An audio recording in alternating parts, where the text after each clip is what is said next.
Hello there guys, and welcome to this Explain 11 video. It is my aim in this video to show you the most basic differences between FS Global Real Weather and the default weather generation engine in Explain 11.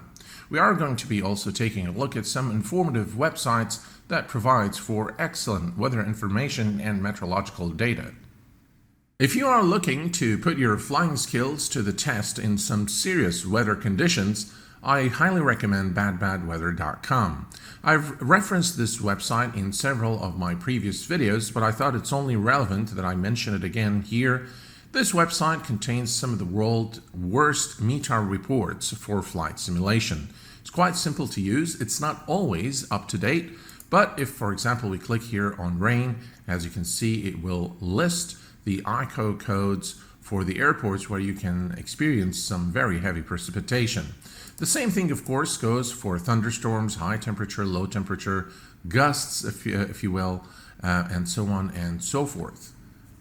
Another very useful website is the Ventisky website. This website is by far the very best in providing meteorological and weather forecast data. It is highly visual. It provides a wealth of information.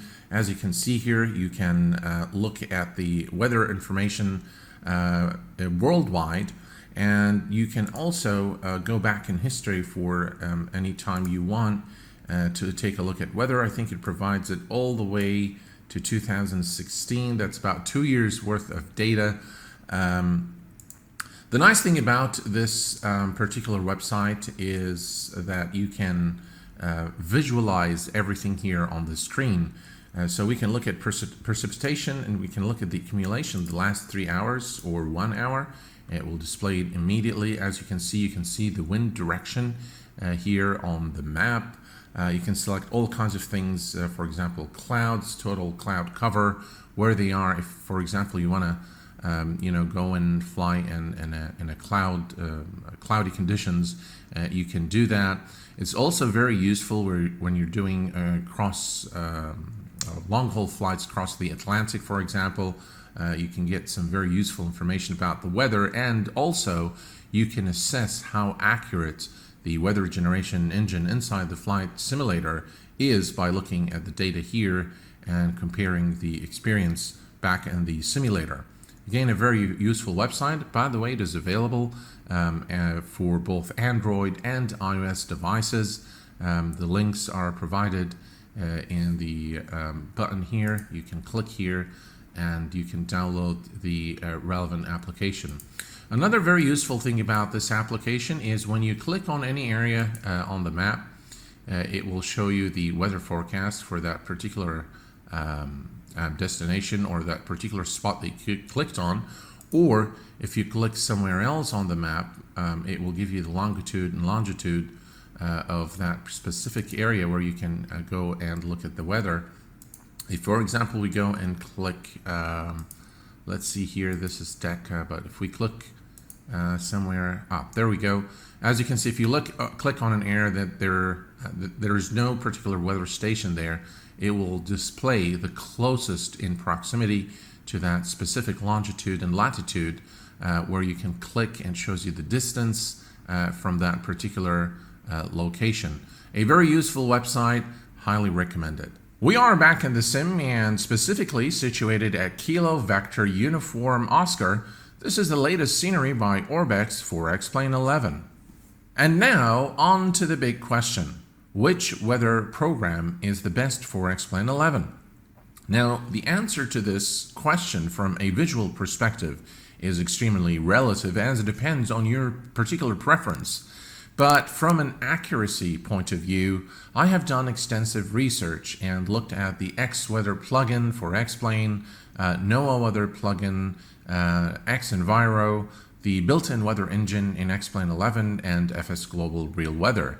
And in terms of accuracy, for example, if we refer to the number of wind layers, the cloud representation, wind speed and direction, the density of weather stations, weather across the oceans, I have found that FS Global Real Weather provides for the most accurate weather information, hands down.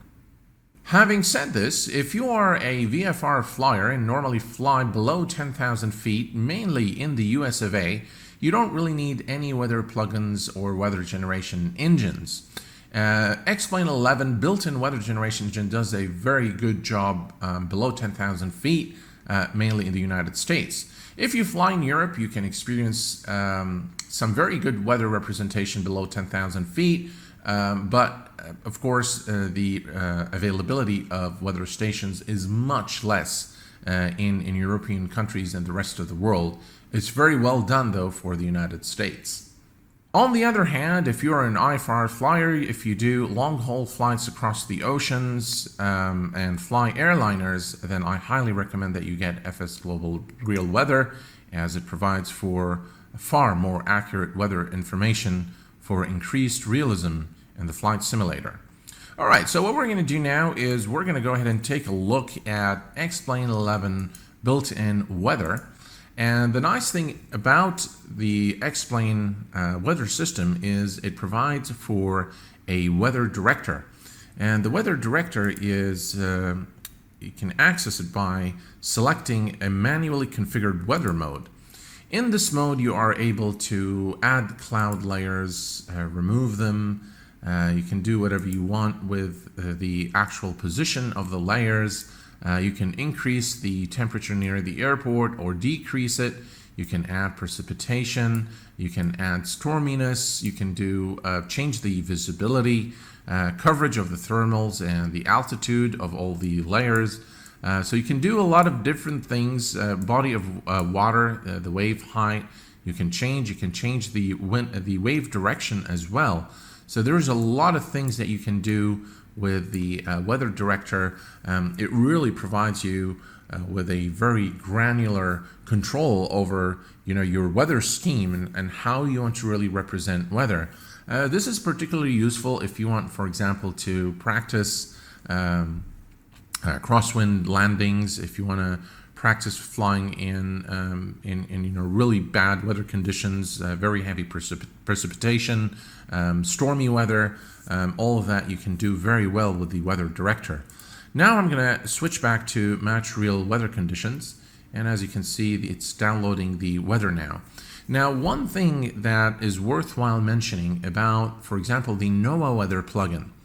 The NOAA weather plugin uses data refs to represent weather. What that means is that it takes one block, and I will show you what I mean by a block, but it takes one block and it actually replicates the weather globally in the flight simulator using that information of that particular block, which is not very accurate as you fly away from that block, because the weather is going to be exactly the same globally. Okay, now it will depend on the interval at which the weather is updated, but if let's say that you cross the block in 10 minutes time and the interval for updates is let's say 30 minutes, then I can assure you that if you're using the NOAA weather plugin, that you will not experience real weather during your flight. So it's very important to understand this concept. The METAR, however, is far more accurate because it has the weather station and as the weather station weather information. And as you move away from that weather station, you will get the METAR of the next station, something that, for example, the X-Plane weather engine and FS Global Real Weather do very well. Now, in X-Plane, due to the lack of weather stations, one, and also the lack of layers in the actual METAR file that X-Plane generates, that you will not get very accurate weather information. So this is what we have now in terms of the real weather conditions. We have 25, 7 knots, broken cumulus, overcast cumulus, 25 here, 227 at 44 knots at about 30,000 feet or so. So what we're going to do now is we're going to go ahead and say apply changes. And as you can see, the weather itself, the weather representation itself is pretty good. Let me do one thing here. Let's go here so we can quickly go to the, as you can see here, this is what the cloud layers look like. Looks pretty good. Let us now bring up FS Global Real Weather. And the nice thing about FS Global Real Weather is that you can download a demo version and use it, kind of try before you buy, make sure that it suits your needs. Once you install it successfully, you'll be presented with this screen here. We're going to go to Tools, Settings, and X-Plane, and then you simply select the X-Plane path of your X-Plane 11 installation. Update rate, I have it set at 5 minutes, and the turbulence strength set to this position here. We're going to say save, and there are several things that you can do here. There is a download weather file. It says download the requested weather file from the internet, allow you to save it into a file to use it later on another computer. Very useful feature if you have another computer or if you have a networked connection. Load weather file. If you have a previously downloaded weather file, you can load it here. Static weather download means that FS Global Real Weather is going to download the weather METAR file one time only during the session. Dynamic weather is, of course, it means that the download will be repeated every 5 minutes and injected into the sim. This is the option that I'm going to select. Now, there are two things that you can do with the dynamic download. You can either select the most current weather or historic. And I think this is a brilliant feature. So if you want to go back in time and select weather, for example, in winter while we are in summer, you can do that. Or if you want a specific time where there was a hurricane, or you know that there was very challenging weather conditions that you want to fly in, then you can do that using the historic weather option. For the purposes of our video today, we're going to be using the most current weather. Let's say continue, and now we're just going to wait for the download to complete. The weather download has been completed, and before we inject it into the sim, let's go ahead and do a couple of things. First, we're going to just kind of go through the clouds here. Okay, and as you can see, there is one layer of cloud. All right, let me go back up again. There's one layer of cloud here, and the weather information itself, backtrack a bit, there we go. Okay, so we can see that there is one cloud layer, beg your pardon, and if we go back here and click on customize, this is what we have here for X-Plane 11 right now. This was 9 minutes ago, and we'll just note this information real quick. We're going to say done, resume flight. We're going to bring up the FS Global Real Weather, and we're going to say start weather transfer. Now, your sim might be unresponsive during this time. Just give it a little bit of time and everything will be fine. It's actually downloading, it's creating the METAR file at this time. And once the METAR is created, it will inject it into the sim. There we go. So as you can see, now we have the weather from FS Global Real Weather. The cloud positioning is very different from what we saw earlier, okay? So in terms of and as you can see the layers, you can see now that there is the representation of the second layer here. So drastic difference in what X-Plane shows and what FS Global Real Weather shows in terms of the actual layers of weather. As you can see here, this is very, very visible here. There are two layers. That's one and one above it. As we go here, of course, it looks pretty much the same here below 10,000 feet. But as you go up, things start looking very different. And the representation, as you can see here, this is the second layer. Now this is very, very visible here in this particular scene. Very, very convincing, beautiful, really placement of clouds, very accurate. And if we bring up the, oops, that's not what I wanted to do. If we go back here now and click on customize, as you can see, there is a huge difference in the actual representation of the cloud positions, the wind speeds, as the overcast cumulus here, and just based on my research, so I went and referred to other websites to confirm which one was the most accurate. Was it X-Plane or was it FS Global Real Weather? And in almost the 5 instances that I've checked, FS Global Real Weather always had the most accurate information of the meteor at that particular time. And by the way, this gets even more apparent when you're flying in European destinations. So if you fly in Europe, the density of the weather stations provided by the X-Plane 11 built-in weather generation engine is far less. So, but you can see now how this is very different. This is, of course, now coming from the custom meteor weather file. And FS Global Real Weather does this automatically for you. Now, just one thing to be aware of, the next time you start X-Plane, if you're not using FS Global Real Weather, you're going to have to go and manually change this to the weather mode that you're looking for. But I hope that this gives you a true insight into what FS Global Real Weather does. Now, another thing that I really like about FS Global Real Weather is the fact that it depicts weather across the oceans, something that X-Plane 11 weather engine doesn't do. Now, there's one more thing I want to show you here. This is the block that I was talking about. You see this square here? This is the block that I was referring to earlier when I spoke about the data refs. Now, when you have a meteor file, and let's say that you fly from this particular spot to this particular spot, if you have a meteor file and there are 2 different weather stations here, you will experience different weather because the meteor file will pull the information of that particular weather station.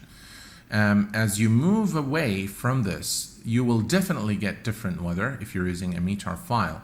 But if you're using and that's why, by the way, I set the update frequency to 5 minutes, because I do want to get the most recent weather when I'm flying.